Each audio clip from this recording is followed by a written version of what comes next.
government release all prisoners, release the curfew.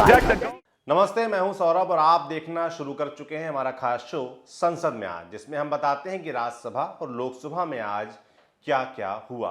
तो राज्यसभा में आज टीएमसी सांसद शांता छेत्री ने मेघालय में हिंदुओं को अल्पसंख्यक का दर्जा देने की मांग की। तो लोकसभा में SC/ST को लेकर पेश हुआ संशोधन विधेयक पास हो गया। इससे पहले आज लोकसभा में प्रश्नकाल के दौरान एक वाकया और हुआ। केंद्रीय मंत्री स्मृति ईरानी एक सवाल के जवाब में वाईएसआर कांग्रेस सदस्य गीता विश्वनाथ को महिला सदस्य कहकर संबोधित कर रही थी, जिस पर उन्हें कांग्रेस के अधीर रंजन चौधरी और टीएमसी के सौगत राय ने टोक दिया। दोनों ने कहा कि मंत्री को महिला सदस्य की बजाय माननीय सदस्य या संसद सदस्य के रूप में बोला जाए। टोके जाने पर ईरानी ने भी जवाब दिया। उन्होंने कहा कि एक महिला सदस्य को महिला कहना गलत नहीं है। विडंबना यह है कि दो पुरुष खड़े होते हैं और ये बताते हैं कि मुझे एक महिला सदस्य को कैसे संबोधित करना चाहिए। जैसे कि महोदय ने इस प्रश्न की मर्यादा में ही अपनी चिंता को व्यक्त किया, I am reiterating what the lady has said and support her desire to ensure that mental health facilities should be given to such children. Srimati Kanimuri lady, you should refer her as a member of Honorable member, honorable lady member. Umbrage that the honorable leader has taken to my position No, no umbrage. Simply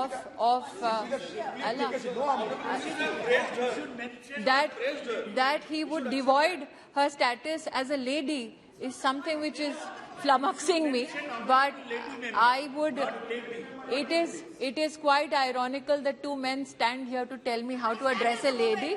हालांकि स्मृति ईरानी के जवाब के बाद मामला शांत हो गया। इसके अलावा आज लोकसभा में SC/ST को लेकर जो संशोधन विधेयक पेश किया गया था वो पास हो गया।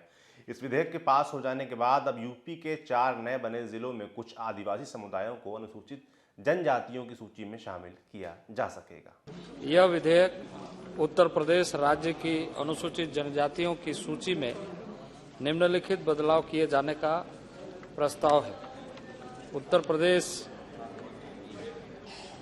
राज्य के 4 नए जिलों संत कबीरनगर, कुशीनगर, चंदौली, संत रविदास नगर के अनुसूचित जनजातियों की सूची में गोंड, धुरिया, नायक, ओझा, पठारी, राजगोंड समुदायों का समावेशन और उपयुक्त जिलों की अनुसूचित जाति की सूची से गोंड समुदाय को विलोपित करना।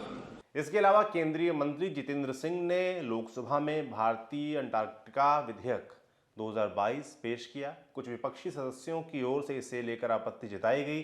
कांग्रेस सांसद अधीर रंजन चौधरी ने बिल में तकनीकी दिक्कतें और ड्राफ्टिंग की गलतियां बताई। I found technical deficiencies, including some drafting errors inherent in this legislative document, which certainly needs to be flagged the attention of this government. जवाब में मंत्री जितेंद्र सिंह ने बताया कि विधेयक सिर्फ अंटार्कटिका में भारतीय स्टेशन वाले क्षेत्र में कोई गैर कानूनी गतिविधियां ना हो सकें, इस मकसद से लाया गया है। 1959 में भारत समेत करीब 54 देशों के बीच हुई संधि के चलते ऐसा करना जरूरी है। Honorable Speaker, sir, Professor Sugata Rai is a learned person. I agree with him that Antarctica is no man's land. But if you give me 1 minute, that's precisely. It's not that India is going to make a qanun for a no territory which does not belong to India or any other country. Actually, we have a treaty called Antarctica Treaty, which was signed in 1959. It consists of 58 countries, and India too is a signatory to it.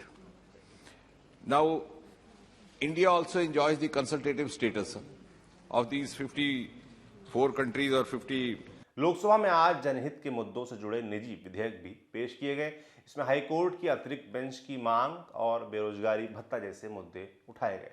अब राज्यसभा चलते हैं। आज दिल्ली नगर निगम के merger को रोकने के लिए आप सांसद संजय सिंह ने राज्यसभा में नोटिस दिया। राज्यसभा में 800 से अधिक दवाओं के दाम बढ़ने का मुद्दा उठाया। विपक्षी दलों के सांसदों ने कहा कि पहले से ही महंगाई की मार झेल रही आम जनता पर इससे बोझ पड़ेगा। वहीं टीएमसी सांसद शांता छेत्री ने मेघालय में हिंदुओं को अल्पसंख्यक का दर्जा देने की मांग की। उन्होंने कहा कि केंद्र ने सर्वोच्च न्यायालय से कहा है कि किसी राज्य विशेष में हिंदू अल्पसंख्यक हैं तो राज्य हिंदुओं को अल्पसंख्यक का दर्जा देने पर विचार कर सकता है। The center has told the Supreme Court that state can consider granting Hindus the minority status if the community is not in a majority within their jurisdiction. Sir, if Hindus are in minority in a particular state, they should be able to establish and administer educational institution of their choice in keeping with the rights guaranteed to the minority by the Constitution as per the center. I humbly urge the August House to draw the kind attention of the Honorable Home Minister to urgently direct the Meghalaya government to grant minority status to Hindus via notification as per Article 29 and 30 of the Constitution of India. Rajya Sabha में बीजू जनता दल के सांसद सस्मित पात्रा ने IPC में संशोधन को लेकर निजी bill पेश किया, जिसके बाद राज्यसभा की कार्रवाई को सोमवार 11 बजे तक के लिए स्थगित कर दिया गया। तो संसद में आज में इतना ही। कैसा लगा आपको हमारा शो, कमेंट बॉक्स में लिखकर जरूर बताइएगा। बाकी संसद से जुड़ी ऐसी तमाम कार्रवाइयां हम आप तक पहुंचाते रहेंगे। देखते रहिए दी लल्लन टॉप। शुक्रिया।